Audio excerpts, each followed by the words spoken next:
नमस्कार. कथासागरमध्ये सगळ्यांचं स्वागत.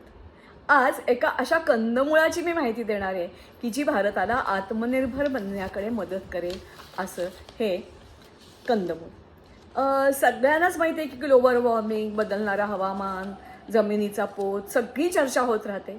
त्याच्यावर उपायही तेवढेच शोधले जातात. त्याच्यावर काही शेतकऱ्यांनी शोधलेले उपाय आणि महाराष्ट्रामध्ये आपल्याला काय करता येईल ते आज आपण बघणार आहोत.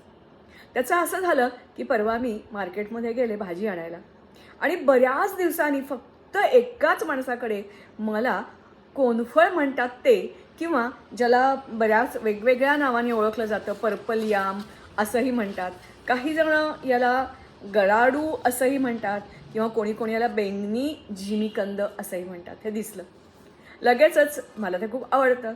चौकशी केली तर भाव बापरे, 200 रुपये किलो. बाजारात मिळणाऱ्या सगळ्या भाज्यामध्ये सगळ्यात कॉस्टलीस्ट भाजी होती जिमीकंद. का बरं? कारण याचा पुरवठा कमी आहे. तो पुरवठा वाढला तर अर्थातच किंमत आपल्याला जशी कमी मिळेल तसं शेतकऱ्यांना सुद्धा 4 पैसे मिळतील. मग घरी आल्याबरोबर मी शोध घेतला की कसं होतं, कुठे होतं. तर उष्ण कटिबंधात होणारं हे पीक आहे. याला जमीन खूप सुपीक लागते असंही नाही, पाणी कमी लागतं, रोगराई कमी पडते आणि त्याच्याही शिवाय महत्त्वाचं देखभालही कमी करावी लागते आणि साधारणपणे 3-3.5 महिन्यामध्ये ह्याचं उत्पन्न मिळतं सुद्धा. ते शोधता शोधता मला आणखीन 2 गोष्टींची, नावांची मला तिथे माहिती मिळाली. ते म्हणजे कर्नाटकामध्ये एक शेतकरी आहेत आणि त्या शेतकऱ्यांनी रेकॉर्ड उत्पादन याचं काढलं. दुसरं पूर्णिया जिल्ह्यामध्ये प्रचंड गरिबी, शेतकरी त्या धानाचं उत्पन्न घ्यायचे ते नीटही यायचं नाही. आणि मग नवीन पिढीच्या एका शेतकऱ्यांनी आपल्या शेताच्या छोट्याशा भागामध्ये हा पर्पल याम लावला आणि अक्षरशः काही वर्षात तो लाखोपती झाला. ते झाल्यानंतर त्यांनी मग एक कोऑपरेटिव्ह सोसायटी फॉर्म केली, इतर शेतकऱ्यांना जवळ घेतलं आणि जवळजवळ 30 एकरावर तो ही शेती करतो आणि सगळेच जण लाखोपती झालेले आहेत. तसं हे पर्पल याम भारतामध्येच असं नाही तर जिथे जिथे उष्णकटिबंध आहे, दक्षिण अमेरिका असेल, आफ्रिका असेल, तिथे हे पर्पल याम ह्याचं उत्पादन घेतलं जातं. साधारणपणे आपल्याकडे सुरण असेल, रताळं असेल किंवा अळकुळ्या ज्याला म्हणतात, आरवी ज्याला म्हणतात, त्याच कुळातलं हे फळ. मात्र ह्याचा रंग अतिशय देखणा असतो.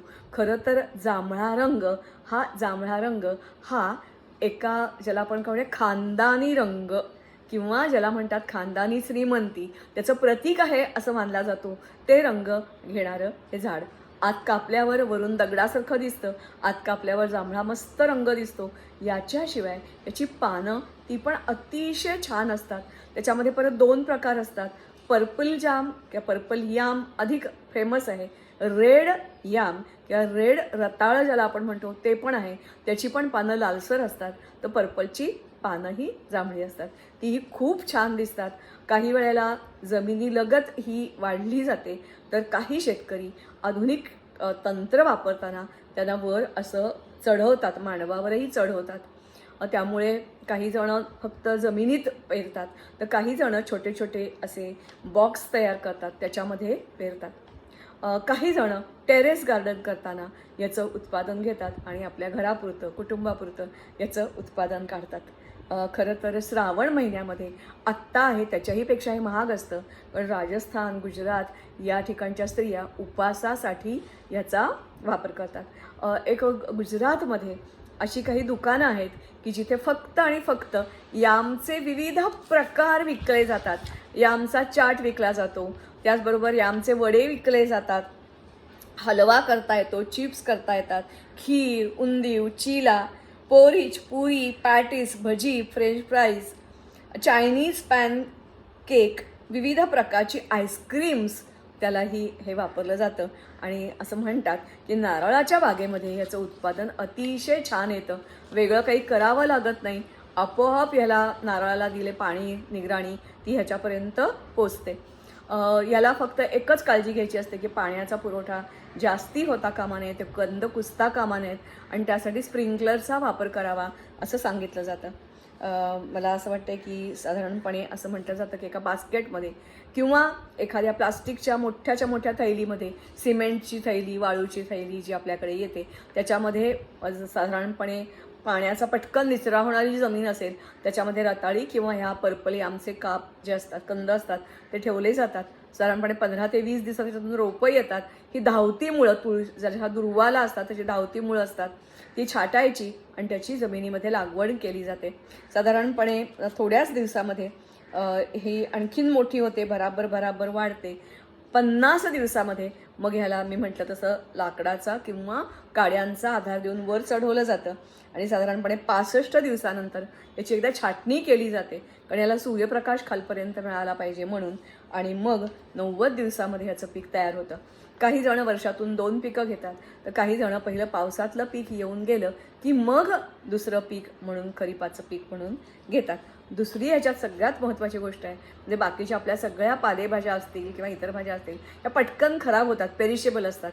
हे ड्युरेबल असतं आणि त्यामुळे याची साठवण करून जेव्हा भाव वाढेल तेव्हा हे पाठवता येतं.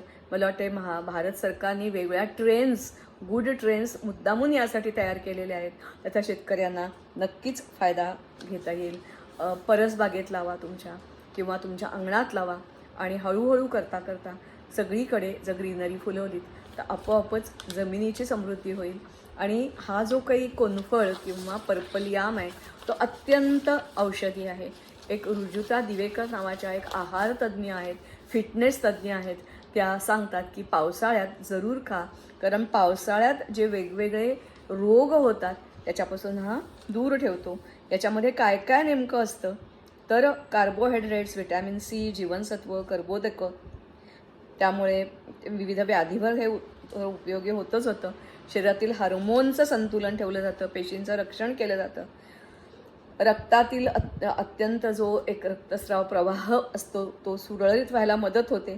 पचन चांगलं होतं. याच्यामध्ये अत्यंत पौष्टिक आणि अत्यंत चवदार असा हा पर्पल याम असतो. Zinc, magnesium, beta carotene, anti oxidant यांनी हे समृद्ध असतं. त्यामुळे रक्तदाब आणि कोलेस्ट्रॉल नियंत्रणात राहण्यासाठी याची मदत होते. केरळ सरकारने याच्या लागवडीसाठी मुद्दामून काही स्कीम्स सुरू केल्या आहेत. महाराष्ट्रामध्ये अशा आहेत की नाही ते मला माहिती नाही, आपण शोधून काढूया.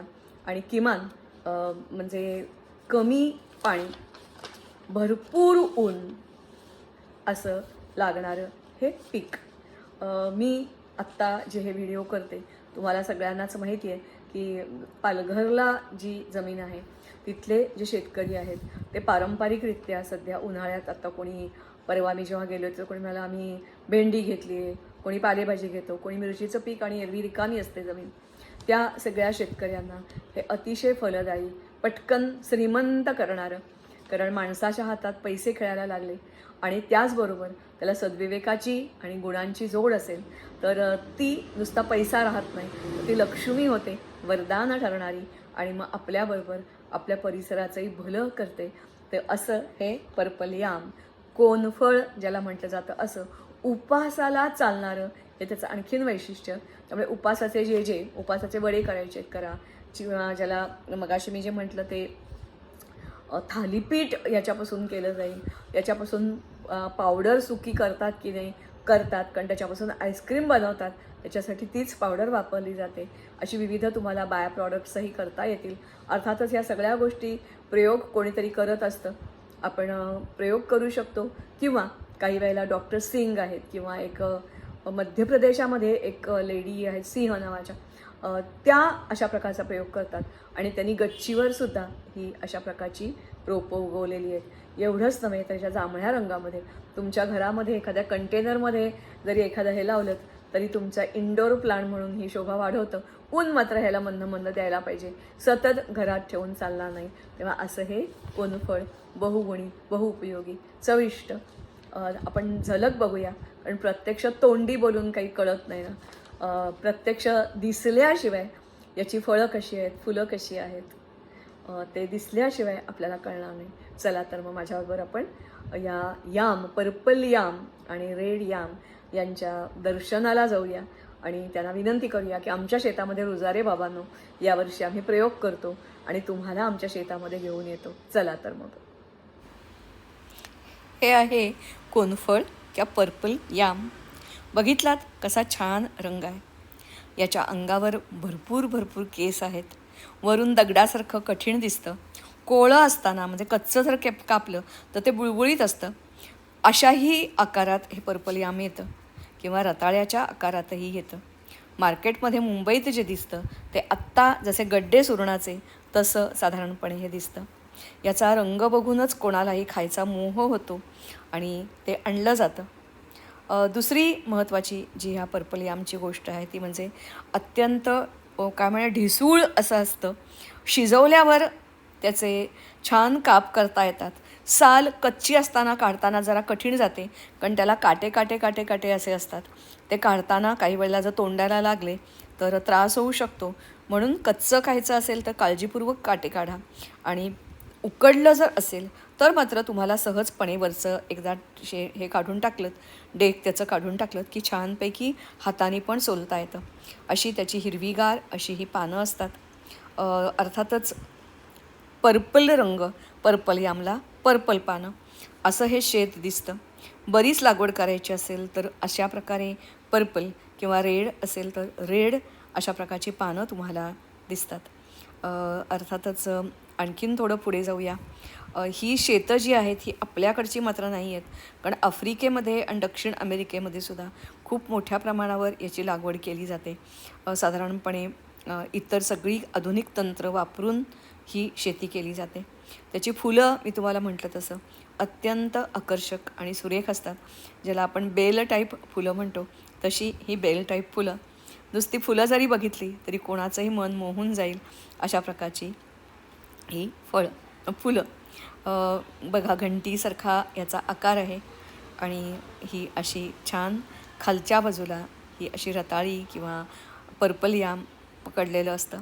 घरात मी म्हटल्याप्रमाणे अशा वेगवेगळ्या पॉट्समध्ये आकर्षक तुम्हाला हे ठेवता येतं आणि फळं मिळायलाच पाहिजेत असं नाही, डोळ्यांना शोभा देणारं हे झाड.